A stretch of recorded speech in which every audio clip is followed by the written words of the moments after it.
Congressman Sarbanes is our distinguished practitioner in residence at the SNF Agora Institute. He's been here the entire year and he'll be here through the end of the year. In January, Congressman Sarbanes retired from the U.S. House of Representatives after 18 years representing Maryland's 3rd District.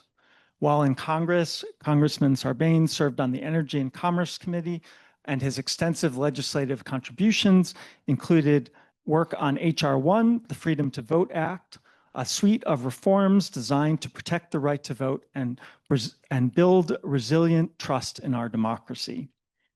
In addition, he's been very active on the education front, and he's authored legislation establishing the Public Service Loan Forgiveness Program, which to date has brought student debt relief to over 1 million individuals pursuing careers as teachers, nurses, social workers, and first responders. Prior to entering Congress, Congressman Sarbanes had a distinguished record, which included 7 years leading school reform efforts at the Maryland Department of Education. Without further ado, I would like to express my excitement that we have Congressman Sarbanes tonight presenting on engineering a stronger democracy. Thanks very much, Bryce, for your introduction. I am a recovering member of Congress, as was mentioned. I spent 18 years in the institution. I left voluntarily, not because I was so keen to get out of there, but because I wanted to do other things while I still had the time and the energy to do them. And among those has been the opportunity to be at Hopkins at the SNF Agora Institute for Global Democracy over the last year. And I really appreciate the leadership that's being exhibited there on behalf of our democracy, and it represents Hopkins leaning in when it comes to civic engagement. There's a lot of good scholarship, there's a lot of good research. I'm there to think about what's the outward facing application of that to maximize the contribution that Hopkins and its students can make to democracy at this really important time. So I'm calling this Engineering a Stronger Democracy because I know we have a lot of engineers in the audience. I'm about as far from being an engineer as anyone can get and still be invited to give a lecture like this. So I won't pretend that I understand your discipline, but you will see along the way I tried to throw a few phrases and words in there that at least I consider to represent something along the lines of an engineering perspective when it comes to our democracy. So the question here is, how do we reform the design features of America's voting and governing machinery in order to restore public confidence in our elections, which we know has fallen a great deal over the last few years, and ensure that everyday citizens, not special interests, are the ones that are calling the shots in Washington? Because we know that a lot of people feel that that's not the case anymore, and I'll get to that as we move along. By the way, I also use this as an opportunity to design what I think are really neat slide transitions, so you can tell me later whether I was successful in that. I got a lot of pushback from people in my family about this, but we'll see. So the first thing you got to do is design the product. If you're trying to create a compelling set of reforms that you want to navigate through Congress, in other words, put those in place at the national level, then how you design that product, that legislative product, is incredibly important because it will pay dividends along the way if you do it well up front. So looking at what features of reform legislation can strengthen democracy, that's a key question that has to be asked in this process. And then surveying the customer. The customer here is that group of citizens out there that are the ones who either show up or don't show up every 2 years to participate as voters in our democracy, but otherwise to be citizen participants in the democracy. After all, it's a participatory exercise, democracy. That's what it's all about. So let's go talk to the participants. And this is what I did for years. I would say the 18 years that I spent in the House of Representatives, 10 of those years at least were very intensely focused on what can we do to strengthen the kind of fraying fabric of our democracy. So what is the product that people want to see? I spent many of those 10 years basically traveling the country and trying to gauge that, take people's temperature in town halls, in diners, in coffee houses. I would talk to basically anyone who would talk to me about how they felt around the democracy and whether they felt included or not. And as a result of that process, we came to the 2018 election having been informed by a lot of perspectives that, quote, ordinary Americans were offering us on what they wanted to see, how they felt about democracy. And I want to show you a few of the surveys that were done. So this is a survey from November of 2018. So this is right before Election Day in 2018, the midterm election. So Donald Trump had been elected in 2016. You may recall that one of his sort of mantras at the time was to drain the swamp. He found in the body politic this sort of anger and frustration that the system wasn't respecting people. And he tapped into that in a very compelling way. And he said, I'm going to go to Washington and I'm going to essentially tear the system to the ground because it's no good anymore. And that resonated with a lot of people. This is a poll, as I say, from 2018. So it's 2 years after the president's elected, but still this feeling that the system isn't working is very powerful in the electorate. So this is independent voters in battleground districts across the country. And they are listing as the #1 issue that they think Congress must address political corruption. In other words, 75% of the respondents made that their top issue. So that intensity, that feeling of kind of frustration and anger with the system was obviously still present in 18. Now, we're going to go back and talk about what happened around 2018 and 2019, but I just want to show you some other surveys because people kept telling us about this through these forums, through these focus groups.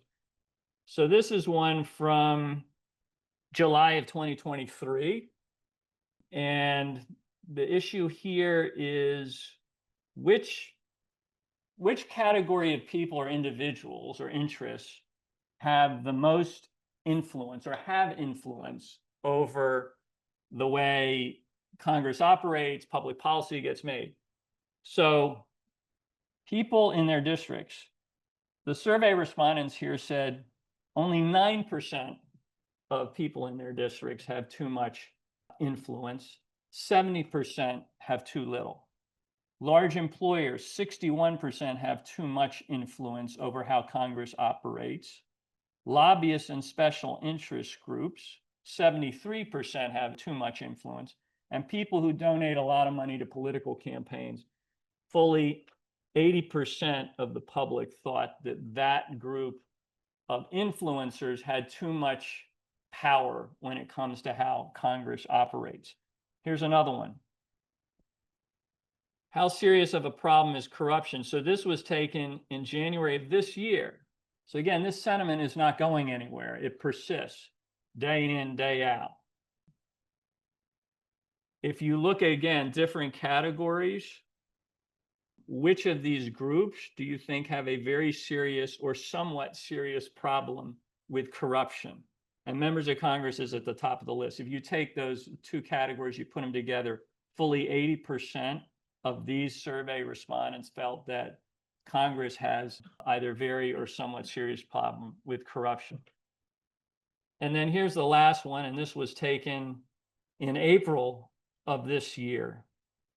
This is asking a question about whether the current American political and economic system that's on the left or the political system needs to be overhauled, needs major changes. And just taking the one on the right in terms of the political system, 59% say it needs major changes and 13% say it needs to be torn down completely. So this is the sentiment that we're dealing with in the public. This is what we felt from the beginning when a group of us in Congress started to think about how do we reform the system and the democracy in ways that can respond to the grievances that people feel.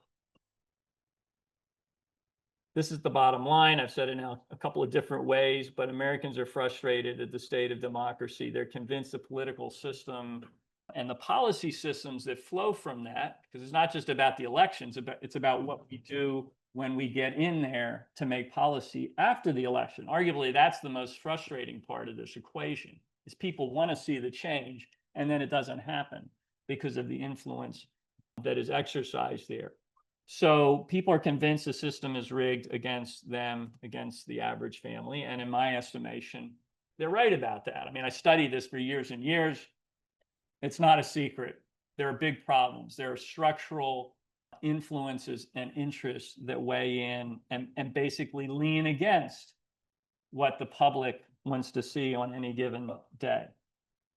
So here's what Americans told us they want in broad strokes. Number one, they want to have access to the ballot box without having to run an obstacle course every 2 years. It ought to be reasonably convenient for you to get to the ballot box, whether you are going to do that on election day, when you wake up that morning and it's election day, you want to get to the ballot box, or whether you want to vote early, or whether you want to vote by mail. It should not be a heavy lift. You should not feel like you're having to navigate difficult terrain. So people want registration and voting systems that are convenient, reliable, trustworthy. People want the power to compete with special interests and big money. And frankly, this is the issue that brought me to the dance. This was what I started to study years ago when I first got into Congress. And frankly, even before I took the oath of office, I was very focused on this issue of how campaign contributions and big money can influence members of Congress in a way that makes them lean away from the interests of their constituents. So again, people want to be sure that the average person's voice is not being drowned out. Knowledge is power. They want to have that power. So that's where transparency in how money flows is important. But power is power. And I'll come back to that later. And what I mean is, how do you create systems of power in the broad electorate? How do you democratize power so it can respond to the special interests and the money that they bring to the system? That's tricky on one level, but it's pretty simple on other levels. And we'll talk about some of the design features for that. And the last thing is, people want respect from lawmakers, which includes things like no more extreme partisan gerrymandering. That's been in the news. We can talk about that later during Q&A if you'd like. And they want ethical behavior. Like, when you get there, behave yourself. We elected you, we sent you there, we have expectations that you're going to be a good lawmaker and act on our behalf. We don't want to see you misbehaving, so there need to be ethical standards in place. And this is all towards this goal of public policy that is delivering for the public and not for the insiders. That's the simple equation here.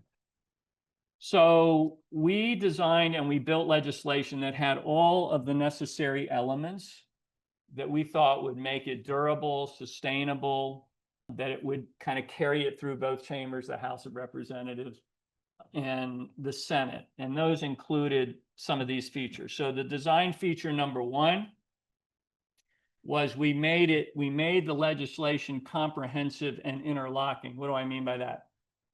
Well, we had reformers, many of whom had been in the ethics space for years, but siloed in the ethics space. We had people that had been working on voting access and ballot access. That had been their number one issue, and they had sort of assembled themselves around that as the critical issue. And then we had others, and I was one of these, who'd spent a lot of time on this question of how do you fight the influence of big money? How does the average person's voice get into the mix when it comes to that? What we did was we broke these silos down, and we created a product where all three of those elements were reinforcing of one another. So we made them interlocking, and we did this because we thought it would be, again, the most durable product that we could create. Design feature number two, structure the bill, the legislation, in a way that aligns with the grievances that we were hearing from the public, which also informed our decision to put it into a holistic package, because we encounter people who said, look, if you let us get to the ballot box, like if you figure that part of the equation out, but then we don't have confidence that when people get to Washington, they'll behave themselves and they'll resist the influence of big money, then you haven't solved our problem of feeling like we're left out of our own democracy. So if you're going to go fix this thing, you got to fix all parts of it if you want us to sign up and believe that this can make a difference. So we're structuring it to respond to the public's grievances and also to align it with ecosystems of advocacy that had grown up over many years, in some cases over decades, around these issues. And the last design feature that I'll talk about here anyway is to make sure that what we were proposing was compatible with other pieces of legislation. We didn't want to be in tension with significant initiatives that had been underway that were sort of companion efforts. So we were very conscious of having good peripheral vision when we were designing this product. And this was the result. H.R. 1, the For the People Act, which was introduced in January of 2019 to fight corruption, to fix democracy, with these three baskets that align with what I was saying a moment ago: ethics, voting, campaign finance. And that H.R. 1 designation is very important, because that's what that signified, is that the leadership in the House of Representatives in 2019, again, coming off of the 2018 election, to go back to that for a minute, where many candidates were running on this reform agenda and saying, if you send me to Washington, I'll make sure that this fix to our democracy is the first thing on the agenda. And over, I would say, starting maybe in June and July of 2018 and through the election, that began to get steam to make this the #1 bill, so that when we came in 2019, we were able to get it designated as H.R. 1. And by the way, it then occupied this priority position for 3 Congresses in a row, which has never happened in the history of our country previously. Now, I will tell you that this was coming out of the Democratic corner. So it was a Democratic Speaker of the House that gave that H.R. 1 designation. I would have been happy to have it come from any part of the chamber. If Republicans had wanted to push forward the kind of comprehensive campaign finance reform and voting reform and ethics that we assembled, that would have been fine. But that leadership wasn't coming from that side of the Capitol, of the chambers in the Capitol. In other words, lawmakers in Washington. But I want to emphasize that even though Democrats in Congress were leading on this, if you went out into the country, you would find that support for these measures, this is common sense when you look at what they are, was broad across the political spectrum. So all the polling showed us that Democrats, Republicans, and independents were saying, yes, like this is not complicated. These are the things we want to see. And at that moment, it was the Democrats in Congress who were responding to those grievances and that message and saying, all right, let's go get it. Let's go get it done. All right, here are some key design features. I'm not going to go through every single one of them. If any of these interest you more than others, we can come back to that in a couple minutes when we get into Q&A. But on the ethics front, we have Supreme Court ethics reform, which was a code of ethics. You're now hearing recently discussion of Supreme Court term limits and other kinds of reforms. But just to know that Supreme Court ethics reform was one of the key elements that was included in H.R. 1. Executive branch ethics reforms. Again, this is mostly like behave yourself if you serve in the executive branch. No revolving door for lobbyists, limits on foreign lobbying coming in and influencing how policy gets made at the executive level, making sure people recuse themselves so there's not conflict of interest. A lot of common sense things that we built into the reform. Presidential ethics reforms divesting your assets, or putting them into a blind trust, for example, or making sure that special interests aren't bankrolling your inauguration. Again, common sense things that unfortunately seem to have fallen by the wayside recently, but I don't think have left the minds of average Americans out there who are pretty cynical right now. But I think if you came along and said, yeah, we're going to do this and make sure that presidents behave themselves when they're in office, they'd say, well, that makes sense to me.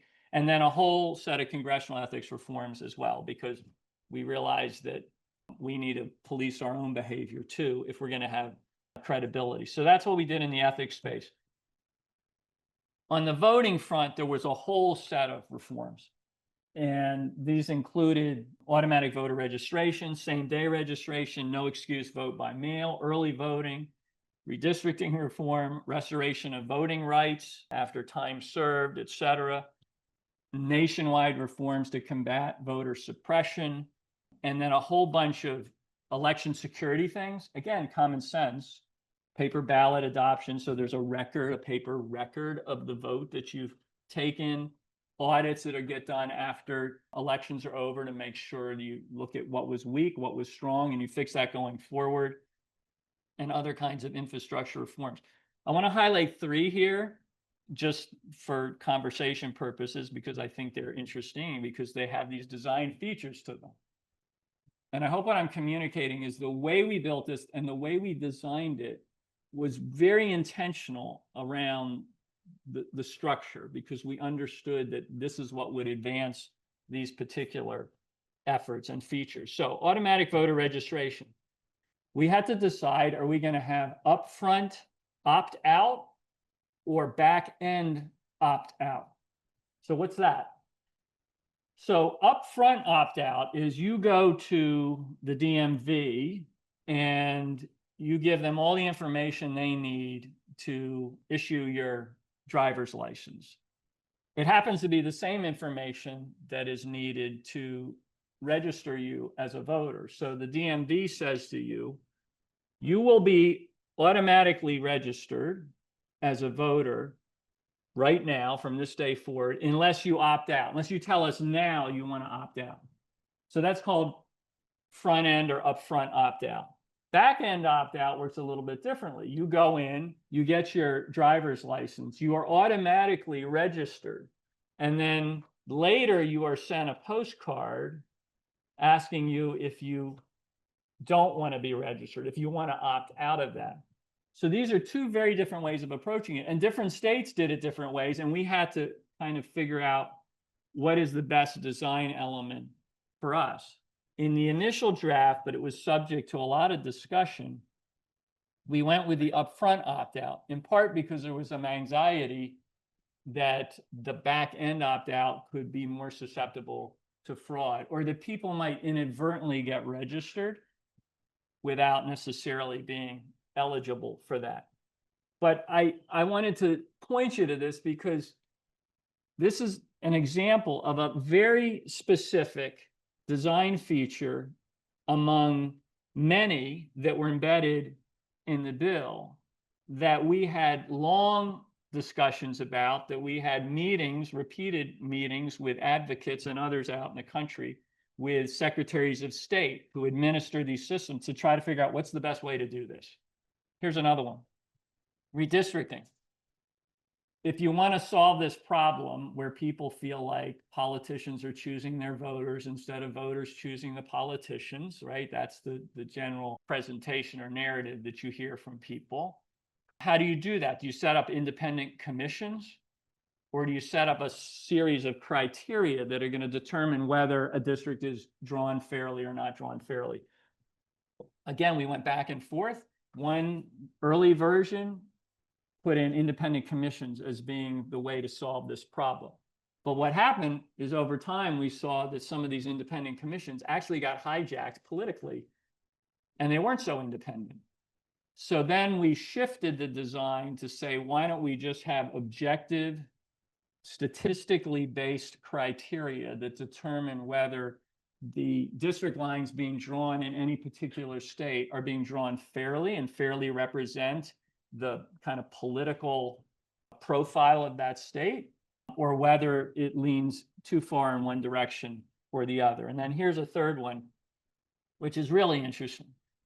So, there's this general sense that there should be some identification when you go to the polling place, something to identify yourself with. And the problem with that is that the states have many different ways in which they do this. So some states will allow 3 or 4 kinds of ID, like documentation that they will accept to prove your ID.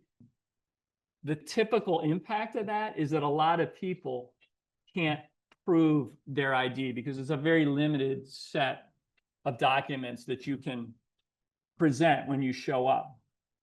I mean, Texas is an example of this. They have like 3 kinds of ID at the state level, typically.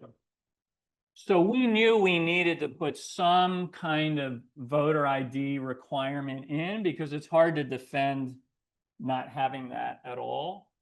But what we wanted to do was put in an expansive list of documents that can be used. So I said, is it 3 forms or is it 10 forms? But I went back and looked at the legislation last night, and we actually had 20 different forms of ID that could be used to qualify you when you showed up at the polling place, including student identification card issued by an institution of higher education, high school identification card issued by a state accredited high school, Medicare card, Social Security, birth certificate, hunting or fishing license. There's 20 of these in here. And the effect of that is there's very few people that are going to show up at the ballot box and don't have some kind of documentation that they can use. So it's expansive, it's inclusive, people feel like they're being respected. And then the last basket is campaign finance. And this included disclosure of where dark money is. So if super PACs are going to be pouring tons of money into our campaigns, we want to know who's doing that. We want to see who's behind the curtain. So a lot of transparency measures, online political disclosure. We still don't really have a good system in place for this. You are bombarded, we all are every day when we get into campaign season by all this information that's coming at us. Very little of it being attributed in a way that lets us follow the ball. Combating foreign interference. So there's evidence that foreign actors, our adversaries, are trying to get in and muck around with our elections. So how do we push back against that? That was part of the legislation. Fixing the Federal Election Commission, which is supposed to be the cop on the beat to blow the whistle when the big money crowd is getting out of hand. But at this point is basically powerless because it's deadlocked and it can't really play that role at this point. And then a small donor matching system for federal candidates. So I spent a lot of time on this, and I'm going to step out for another like 5 or 6 slides to just bring this home. So we wanted to create a system modeled after what we see in a number of states and in local jurisdictions. For example, Baltimore now has a small donor public financing system. The idea being, if you democratize how the money flows in, that can be a response to the influence that the deep-pocketed donors and the super PACs have. So that's the Leaning Tower of Pisa. So the institutions of democracy are increasingly leaning away from the people towards the big money. We know this, you know this. This is where the cynicism comes from, the deep cynicism about who runs our country and makes our policy. The cost of campaigns over time has continued to grow. I mean, if you go back to when I started, 18 years ago, the cost of an average congressional campaign was still, it was getting up towards $1 million, but it was still in the 100,000s. Now you're talking about $3 to $4 million on average. Some of the more expensive House races can be $15, $20 million. I mean, this is funny money when you think about it, but it's also money that's at such a scale that candidates have to go find the big donors in order to underwrite their campaigns. And that comes with influence. So it has to come from someplace. And this is a picture of the Capitol and Congress hooked up to an IV machine. The big money is putting dollars into campaigns. These are just some of the interests that often get identified as having too much influence because of their campaign money. All of them have hundreds of lobbyists deployed on Capitol Hill. I think at one point the pharmaceutical industry had 3 lobbyists for every member of Congress. So that's not a fair fight. But these other industries and interests, special interests, have way too much influence. Again, because the candidates need the money to run the campaigns because the cost is going up all the time. So you have the voice of the people over here. You can see those tiny little regular people with their tiny megaphone. And then you have the corporations and the super PACs that are basically overwhelming them every single day. The key is, can you design a new system that can amplify the voice of the grassroots?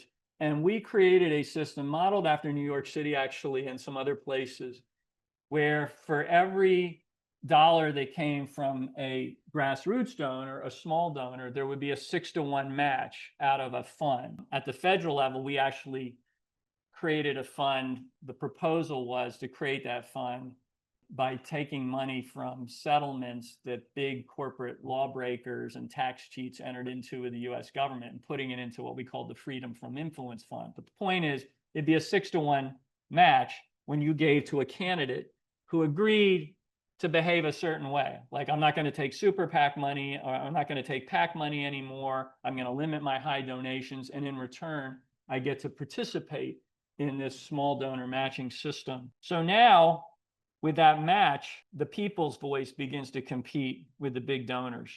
And that 6-to-1 match is what's making it happen. So this is just showing how, as different voices come in to the marketplace, into the agora of ideas and democratic action, the grassroots supported candidate can still be heard. So is anybody listening? Yes, I'm listening. Yes, I'm listening. I can hear you, etc. So this one critical change that I just went over can make all the difference when it comes to how people feel. So number one, instead of everyday Americans being up in the bleachers of their democracy, kind of watching the power players on the field, where occasionally maybe a referee blows the whistle because somebody's acting out of turn. Now, ordinary Americans with a small donor system can get out of the bleachers and actually get onto the field of their own democracy. It's an incredibly empowering thing. This helps unrig the system so the candidates listen to the people instead of the big donors, as I was saying. And it begins to, you can't do this overnight, but if you felt like you were on the field as a power player again in your own democracy with a $25 contribution, that would begin to restore your confidence in the political system. So that's what it was. HR 1, ethics, voting, campaign finance. I'm headed into the home stretch here. Basically, we needed to seize the moment. We had built the product and we had identified the key ingredients that were there in order to allow us to get this done. So number one, we had that product. We had HR 1, which was designed for success in all the ways I just described to you. We had an angry public, cynical public that was demanding a fix to what's broken. But I will say this was differentiating between the solutions being offered. So in 2016, when Donald Trump came along and said, the answer, the solution to your anger is we're going to go up there and basically tear the place down. That resonated. We came along in 2018 with a group of candidates who said, we'll go up there and instead of tearing it down, we will rebuild it and fix it so your voice matters again. And that was equally compelling because in a bunch of districts that Donald Trump won in 2016, Democratic candidates who were leading with this reform message actually won in 2018. This is what gave the gavel to Democrats, and with the rallying cry of making HR 1 the first piece of legislation, we went and introduced it. We had advocates that over time had coalesced into this very broad, diverse coalition. We had reform candidates, as I just said, who were stepping up at the local, state, and national level. And we had committed leadership in Congress, which was absolutely critical to this. This is a picture of a press conference in January of 2019. Yours truly is right there on the left. John Lewis, who many of you will recognize, is at the podium. John Lewis, the great freedom fighter who led marchers over the Edmund Pettus Bridge in 1965, what became known as Bloody Sunday, when he was beaten there and frankly left for dead, but he didn't meet his maker that day. He came back, continued to lead in the civil rights space, and was elected a member of Congress from Georgia for many, many years. Right behind him, Elijah Cummings, who we just celebrated the other day, the SNF Agora Institute's Freedom and Democracy Festival, named for Elijah Cummings, who represented the 7th District here in the city of Baltimore and was another terrific ally in this effort. So we had the leadership that we needed in that moment to move forward. But then there was the process. So we had the product, but then we had to get it done. We had to get it through. And that meant we needed an assembly line that worked. It did work in the House because you have simple majority rules, right? If you get 218 votes in the House, you pass the bill out of 435. Unfortunately, the assembly line, in my estimation, is broken in the Senate. And this supermajority requirement, I would argue, is a design flaw. This is the whole issue with the filibuster and what it takes to overcome a filibuster, i.e. it takes 60 votes instead of just 51. We can come back to that if you like, but the point is, particularly if you're talking about trying to restore people's confidence in democracy, the idea that a supermajority rule requirement that exists now in the Senate would thwart your efforts to get that done is particularly obnoxious to the public. And I think many people just don't understand how can that be the case. So we got it done in the House. All the Democrats in the House of Representatives supported H.R. 1. We passed it 5 different times in various iterations. Before the PEOPLE Act in 2019, the Freedom to Vote Act in 2021, the Freedom to Vote John Lewis Act in 2022, which actually incorporated the Voting Rights Act. If you're paying attention to the Supreme Court's current term, you know there's a case in front of the Supreme Court that could further undermine and dilute the impact and the strength of the Voting Rights Act. John Lewis saw that coming, which is why he was such a proponent of the Freedom to Vote Act, because it would elevate the voting standards everywhere in the country. But as I say, we fell short in the Senate. We had universal support for the bill among Senate Democrats. We had 50 Democrats in the Senate. The 50 Republicans stood against it. But with the vice president, we could have gotten a tiebreaker and passed it 51-50 if we could get it to the floor. But what we didn't have was universal Democratic support to change those filibuster rules I just talked to you about. And we needed that because we couldn't go forward because all the Republicans were standing against it. And unfortunately, when the vote came in January of 2022 on whether the Senate should change the rules, we got all the Democrats in the Senate to support it, except for 2, Joe Manchin and Kristen Sinema, and the vote failed 52-48. So we couldn't get it through the assembly line in the Senate because of this crazy rule that exists and frankly still exists and is in play right now with the government shutdown, if you're paying attention to that. John Lewis said, never give up and never give in. So after this decade of planning, designing, advocating, the efforts on hold, I still believe the product is very strong. It still reflects what the public wants to see. But the assignment is clear. We have to continue to work towards the next moment of opportunity when lawmakers will finally heed the voice of the people and pass this critical legislation. And so again, as John Lewis right there in the center said, never give up, never give in. Thank you all very much. I appreciate it.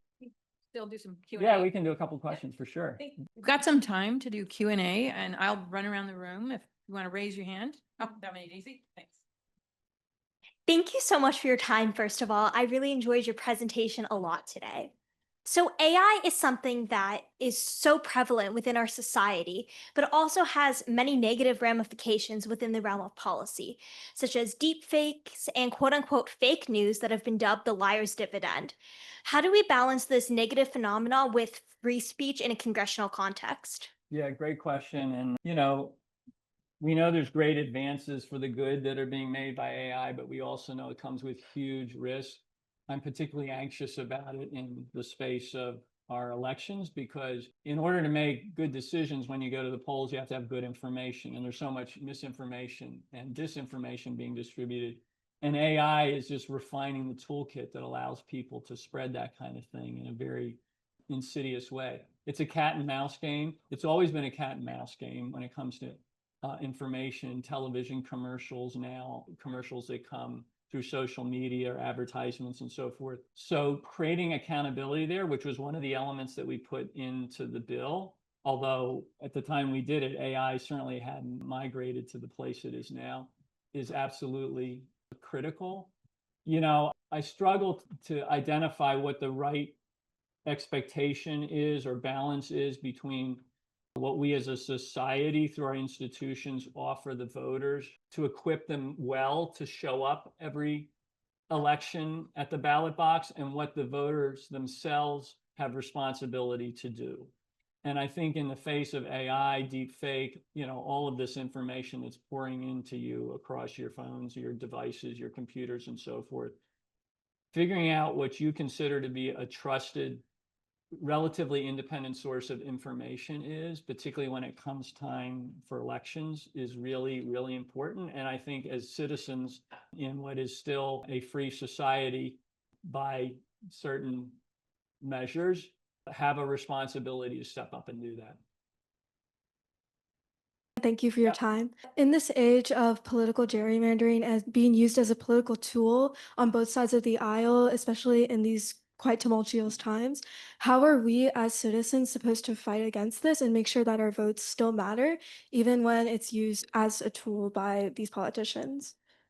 Yeah, that's a great question. And I'm not gonna apologize for the impulse that, say, Democrats have indulged recently in response to efforts from the Republican side to do this partisan gerrymandering. But I think we're sort of cascading down towards the lowest common denominator in terms of how this is handled. And frankly, if the two major parties have arrived at a point where, for purposes of how to get and wield power, they're willing to do the kind of gerrymandering that is happening right now.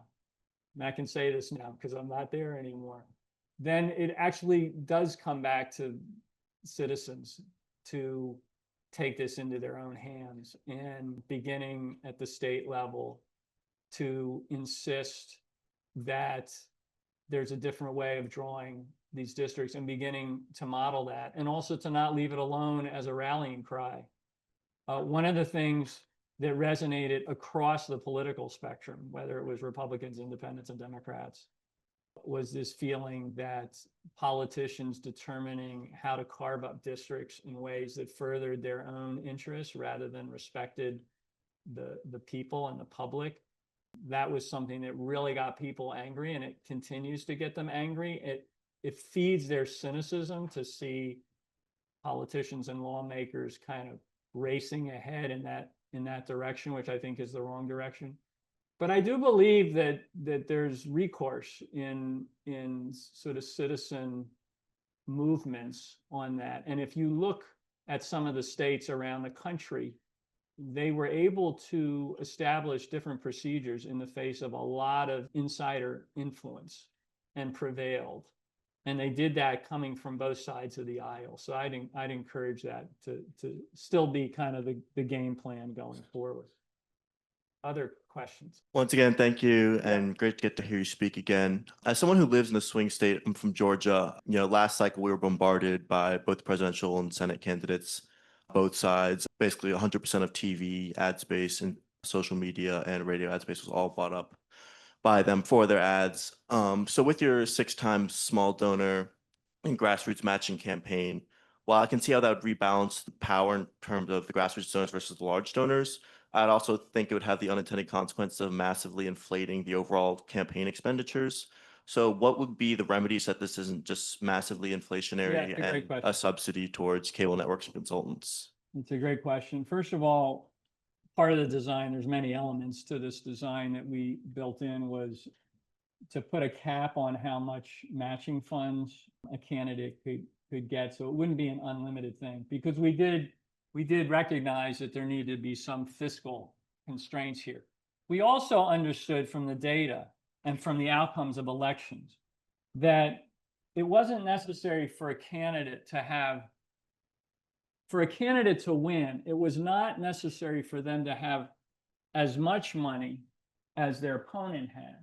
They just needed enough money to be able to keep their voice on the playing field up through election day. And there's plenty of examples that show that there's a saturation point, that if you put another $5 million or $10 million into a campaign, it may get you another half point or point at the polls.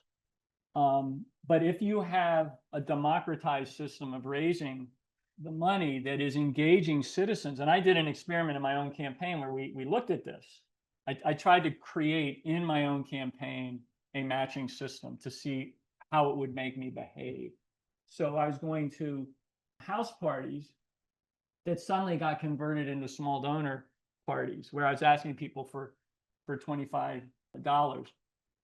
Why do I say that? Because the process of raising the money was also creating grassroots infrastructure and support. And that kind of effort can light a campaign up in a way that can be worth a point or 2 points on election day.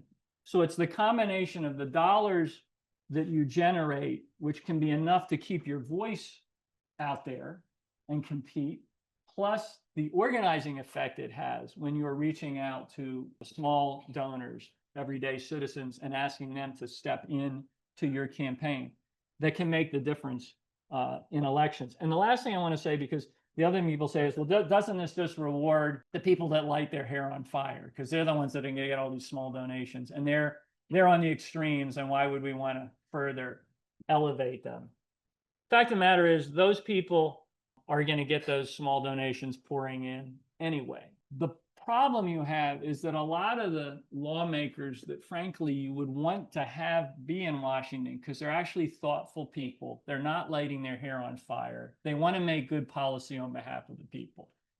It's tough for them to compete to get money without going to the deep-pocketed donors, where they then get influenced. But if there was this matching system, then sort of the rank and file that are just putting their head down and want to do a good job, they could raise enough money to win their campaigns, but without becoming beholden to special interests, which would mean that when they showed up as a lawmaker, they'd be making policy on behalf of their constituents, not on behalf of any particular interest group. I'm going to let you call the time. Okay, one more question. Okay. Hi. Hi. So my question just not only pertains to this part of the world, especially I'm an international student. I want to make this as general as possible. I may not be really familiar with American politics or what happens here, but when you explained the HR one for the people act to me, there was a sense in my head where I was like, hey, I should really care about it. So my general question for you is that since there is a lack thereof of a concept of an educated voter across the world, so when you want acts like these to pass in Congress or the Senate, according to my understanding, the public outcry or the support of the public is really necessary. So how would you persuade the public into supporting a law that could benefit them? Or just in general, how to be persuasive with, like pushing acts and policies that would make sure that the public gets what they want, and then, makes your job easier for you as well. So. Well, the first thing you do is design legislation that's actually based on what the public is telling you. I mean, I want to emphasize, we did not make this up in some back room. This happened organically based on lawmakers in Washington listening carefully to their constituents over a period of 20 to 25 years. I mean, the voting reforms that are in this bill originated as a bill that John Lewis put together more than 15 years ago, which he called the Voter Empowerment Act. And he did that because he was going around listening to people who were frustrated with what was happening. So if you design the legislation to address the grievances that are coming organically from the public, then when you've got the bill together, it's easier to go out and rally support for that. That's the first thing. The second thing is, in any in any process like this, you need these advocacy groups and sort of movement-oriented organizers to be working together. And oftentimes, I mean, we see this every day, good people end up working at odds because they've got a limited perspective on what needs to be done. We built this broad tent early on, and we said, look, if we can get all these different reform groups that are working on different things, ethics, voting, campaign finance, to lock arms and move together, it can be enough to break down the door, to free us from the stranglehold that special interests have in Washington. So if you bring those advocacy groups in on the front end as you're designing it, then after you've got it built, they're the ones that can take it back out to the country and to the people and to begin to get that. And we had broad support in the country for this thing. But what we couldn't get past was this design flaw in the Senate that was requiring us to get 60 votes to get the bill on the floor instead of 51. And the average person, God bless them, and I'm with them 100%, just can't understand that. They're like, you want to go fix our democracy, and you're going to frustrate that based on an anti-democratic supermajority rule that's not even in the Constitution. It's just something you put in as a Senate rule. That makes people, crazy when they think about that. So we did what we needed to do, I would say, out in the country, but we ran into this structural defect, this design flaw in the Senate. And a day of reckoning has got to come for that, or the people are going to continue to be frustrated over and over and over again. Thank you all very much for staying and listening. I appreciate it. Thank you all.